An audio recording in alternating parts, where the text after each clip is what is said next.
Hello दोस्तों, स्वागत है हमारे YouTube channel Ranjan Edu learn में। आज हम क्लास 12 के विषय हिंदी इलेक्टिव के मॉडल प्रश्न पत्र के वस्तुनिष्ठ को देखेंगे। कुछ यहाँ निर्देश दिए गए हैं, जैसे कि कुल 40 प्रश्न रहेंगे। सभी प्रश्नों को उत्तर देना अनिवार्य है। प्रत्येक प्रश्न के लिए 1 अंक निर्धारित किया गया है और इसमें कोई नेगेटिव मार्किंग नहीं है, इसलिए सभी प्रश्नों का उत्तर देना भी जरूरी है। खंड का में दिया गया है अपठित बोध, मतलब कि निम्नलिखित गद्यांश को ध्यानपूर्वक पढ़कर इस कहानी टाइप का दिया गया है जो 1 से 4 तक प्रश्नों के लिए बनाया गया है। आप लोग इस गद्यांश को पढ़ लीजिएगा। पहला नंबर का क्वेश्चन देखते हैं। पहला नंबर का क्वेश्चन है, वर्तमान समय में दी जाने वाली शिक्षा की विशेषता निम्न में से कौन सा है? पहला है दृष्टिकोण को विकसित करने में सहायक, दूसरा बुद्धि को तेज करने वाली, तीसरा व्यक्ति की भावनाओं को सचेत करने वाली, चौथा इनमें से सभी। तो इनमें से सभी हो जाएगा, चौथा नंबर का आंसर सही हो जाएगा। अब दूसरा नंबर का क्वेश्चन देखते हैं। आज पढ़ा लिखा युवक अपने जीवन का बहुमूल्य समय कहाँ नष्ट कर देता है? पहला नंबर है उच्च शिक्षा पाने में, दूसरा तकनीक शिक्षा पाने में, तीसरा जीवन मूल्यों को मजबूत करने में, चौथा नौकरी खोजने में। गद्यांश पढ़ेंगे तो वहाँ दिया गया है कि आजकल के युवक जीवन का बहुमूल्य समय नौकरी खोजने में व्यतीत कर देता है, मतलब बिता देता है। अगला क्वेश्चन देखते हैं। भारतीय विद्यार्थी को दी जाने वाली शिक्षा का प्रथम सोपान है। भारतीय विद्यार्थी को दी जाने वाली शिक्षा का प्रथम सोपान पहला नंबर का है शिक्षा जो उपयोगी हो, दूसरा शिक्षा जो आवश्यक हो, तीसरा शिक्षा जो परिष्कृत हो, चौथा शिक्षा जो जीवन का अंकुलित करता है। तो इस गद्यांश में आप पढ़ेंगे तो शिक्षा जो आवश्यक है इसका राइट आंसर हो जाएगा। अगला क्वेश्चन देखते हैं। क्वेश्चन नंबर 4, रेढ़ी खीर बन जाना मुहावरे का अर्थ है? काम कठिन हो जाना, खीर गीला हो जाना, खीर ना बन पाना, चौथा काम सरल हो जाना। तो इसका राइट आंसर हो जाएगा काम कठिन हो जाना, चौथा नंबर का काम कठिन हो जाना। ध्यानपूर्वक पढ़कर प्रश्न संख्या 5 से 8 के लिए चेन गया। इस पद्यांश को पढ़कर 5 से 8 तक सही विकल्प का चयन करना है। यह पद्यांश मतलब होता है कविता टाइप का होता है और गद्यांश का मतलब हिंदी कहानी की तरह। प्रश्न संख्या 5, रघुकुल की अभागिन रानी कौन है? पहला है कौशल्या, दूसरा सीता, तीसरा कैकेयी, चौथा उर्मिला। तो इसका राइट आंसर हो जाएगा कैकेयी। कैकेयी जो है रघुकुल की अभागिन रानी है। अगला क्वेश्चन देखते हैं। क्वेश्चन संख्या 6, धिक्कार उस था महास्वार्थ ने धेरा, पंक्ति में किस महास्वार्थ ने धेरा था? तो इसका राइट आंसर हो जाएगा के नहीं धेरा था। अगला क्वेश्चन देखते हैं के साथ प्रभु शब्द का प्रयोग किसके लिए हुआ है? तो प्रभु शब्द के प्रयोग राम के लिए हुआ है। 1 नंबर का राइट आंसर हो जाएगा। 8वां प्रश्न, भाववाचक संज्ञा का एक उदाहरण है।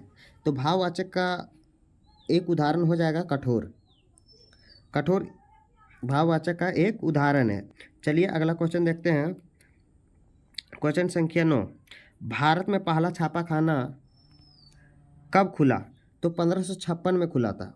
दूसरे नंबर का सही आंसर हो जाएगा। और कहाँ खुला था? तो गोवा में खुला था। गोवा में पहला छापाखाना खुला था। अगला क्वेश्चन देखते हैं। जनसंचार के आधुनिक माध्यमों से सबसे पुराना माध्यम कौन है? तो सबसे पुराना माध्यम प्रिंट माध्यम है। प्रिंट माध्यम जो है सो सबसे पुराना माध्यम है। 11वां, मुद्रण की शुरुआत किस देश में हुई? मुद्रण की शुरुआत भारत, पहला भारत है, दूसरा जापान, तीसरा इंग्लैंड, चौथा चीन। तो चीन से हुआ था। मुद्रण का शुरुआत चीन से हुआ था। अगला क्वेश्चन देखते हैं। क्वेश्चन संख्या 12, तुरंत घटी घटनाओं की जानकारी जनसंचार के किस माध्यम द्वारा दिया जाना संभव नहीं हो पाता है? समाचार, तीसरा रेडियो, पहला समाचार, दूसरा रेडियो, तीसरा टेलीविज़न, चौथा इंटरनेट। तो समाचार पर तुरंत देना संभव नहीं होता है। संख्या 13, समाचार शैली क्या कहलाती है? समाचार शैली उल्टा सीधा शैली, दूसरा मनोरंजक शैली, तीसरा उल्टा पिरामिड शैली, चौथा लाइव शैली। तो ये उल्टा पिरामिड शैली कहते हैं। अगला प्रश्न देखते हैं। प्रश्न संख्या 14, समाचार पढ़ने वाले को क्या कहते हैं? समाचार पढ़ने वालों को क्या कहते हैं? वाचक, दूसरा श्रोता, श्रोता जो सुनते हैं उसको बोलते हैं। दृष्ट, प्रतिवेदक, वाचक, वाचक बोलते हैं। 14 नंबर का राइट आंसर हो जाएगा वाचक। अगला क्वेश्चन देखते हैं 15 नंबर, फ्रीलांसर पत्रकार का क्या कार्य है? तो इसका राइट आंसर हो जाएगा भुगतान के आधार पर अलग अलग समाचार पत्रों को लिखना। अगला क्वेश्चन देखते हैं 16 नंबर प्रश्न देखते हैं, कविता की पहली शर्त क्या है? शब्दों से मेल जोल, ज्ञान विज्ञान, ध्वनि से खेल, स्मृति चित्र। तो शब्दों का मेल जोल, इसमें देखते हैं अधिक राइमिंग वर्ड यूज होता है। प्रश्न संख्या 17, साहित्य की कौन सी विद्या पढ़ने सुनने के साथ साथ देखने के तत्व को भी अपने अंदर समेटे हुए हैं? पहला कविता, दूसरा नाटक, तीसरा कहानी, चौथा डायरी। तो इसका राइट आंसर हो जाएगा नाटक। प्रश्न संख्या 18, कहानी का केंद्रित बिंदु क्या कहलाता है? पहला उद्देश्य हो गया, दूसरा कथानायक, तीसरा संवाद, चौथा चरम उत्कर्ष। तो इसका राइट आंसर हो जाएगा कथानायक। कथानायक जो है तो इसका राइट आंसर हो जाएगा। अब आगे देखते हैं खंडगा, पाठ्य पुस्तक से दिया गया है।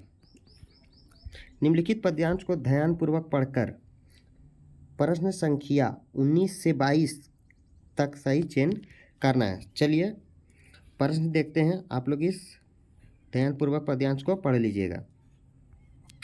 प्रस्तुत काव्यांश के कवि कौन है? तो इस कवि का सूर्य त्रिपाठी निराला है, सूर्यकांत त्रिपाठी निराला है। आगे देखते हैं, कवि ने किसी अपना संबल कहा है? स्वयं को, परिवार को, सरोज को, समाज को। तो सरोज को कहा है। किसको कहा है? सरोज को। प्रश्न संख्या 21 देखते हैं, कवि का जीवन कैसा रहा है? आनंदपूर्ण, दुखपूर्ण, सफलतापूर्ण, भाग्यपूर्ण। तो कवि का इस कविता में दुखपूर्ण रहा है। अगला क्वेश्चन देखते हैं, क्वेश्चन संख्या 22, विकल शब्द का अर्थ है? विकल शब्द का अर्थ है व्याकुल, विशेष, शांत, युग। तो इसका राइट आंसर जो हो जाएगा व्याकुल। अगला क्वेश्चन देखते हैं, प्रश्न संख्या 23, जीवन के अंतिम मोड़ पर देवसेना द्वारा ठुकराने के पश्चात स्कंदगुप्त कौन सा व्रत लेता है? पहला है विजया से विवाह करने का, दूसरा आजीवन अविवाहित या विवाहित रहने का, तीसरा गृह त्याग करने का, चौथा इनमें से कोई नहीं।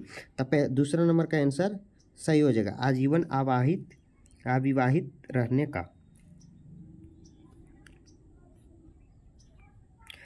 प्रश्न संख्या 24, सत्य कविता में कवि ने जीवन में सत्य की महत्ता को दर्शाने के लिए किसे माध्यम बनाया? रामायण के पात्रों को, पंचतंत्र के कथाओं को, तीसरा महाभारत के पौराणिक संदर्भों को, चौथा बोताल पचीसी के पात्रों को। तो इसका राइट आंसर हो जाएगा सी, महाभारत के पौराणिक संदर्भ को। 25वां प्रश्न देखते हैं, तुलसीदास के प्रसिद्ध रचना इनमें से कौन सी है? पद्मावत, दूसरा साहित्य लहरी, तीसरा कीर्तिलता, चौथा रामचरितमानस। तो इसका राइट आंसर हो जाएगा रामचरितमानस, तुलसीदास की प्रसिद्ध रचना है। 26 देखते हैं, से काहेहु संदेशड़ा ए भावरा ए काग पंक्ति किस कवि की है? तो इस पे पूछ रहा है कि किस कवि का है? जायसी का, धनानंद का, विद्यापति का, देव का। तो जायसी का राइट आंसर हो जाएगा। अगला क्वेश्चन देखते हैं, केशव दास की काव्य भाषा क्या है? संस्कृत, हिंदी, ब्रज, अवधी। तो केशव दास की काव्य भाषा ब्रज है। संख्या 28, प्रस्तुत पंक्ति किस पाठ से ली गई है? प्रेम घन की छाया स्मृति, दूसरा सुमीरिनी के मन के, तीसरा अथा समय रोचते विश्वम, चौथा कुटज। तो इसका राइट हो जाएगा अथा समय रोचते विश्वम। 29 नंबर का प्रश्न देखते हैं, प्रस्तुत पंक्तियाँ के रचनाकार है? आचार्य रामचंद्र शुक्ला, दूसरा पंडित चंद्रधर शर्मा गुलेरी, तीसरा रामविलास शर्मा, चौथा हजारी प्रसाद द्विवेदी। तो इसका राइट आंसर हो जाएगा रामविलास शर्मा। प्रश्न संख्या 29 के सही आंसर रामविलास शर्मा हो जाएगा। जो प्रश्न संख्या 30, भारतीय जीवन विहंग कहाँ बंदी है? लोहे के पिंजड़ों में, विदेशी पिंजड़ों में, सपनों के पिंजड़े में, संबंधों पिंजड़े।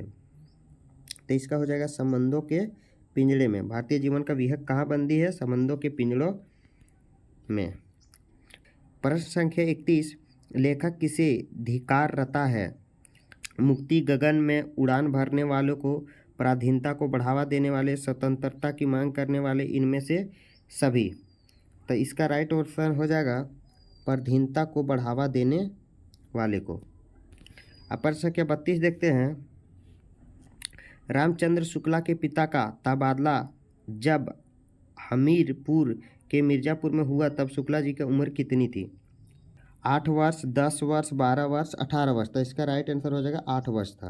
अगला क्वेश्चन देखते हैं 33। सुमीरिनी के मन के पाठ के अंदर कितने लघु निबंध है? पहला है 2, दूसरा 3, तीसरा 4, चौथा 5। तो इसका कितना है? तो इसका राइट आंसर हो जाएगा 3।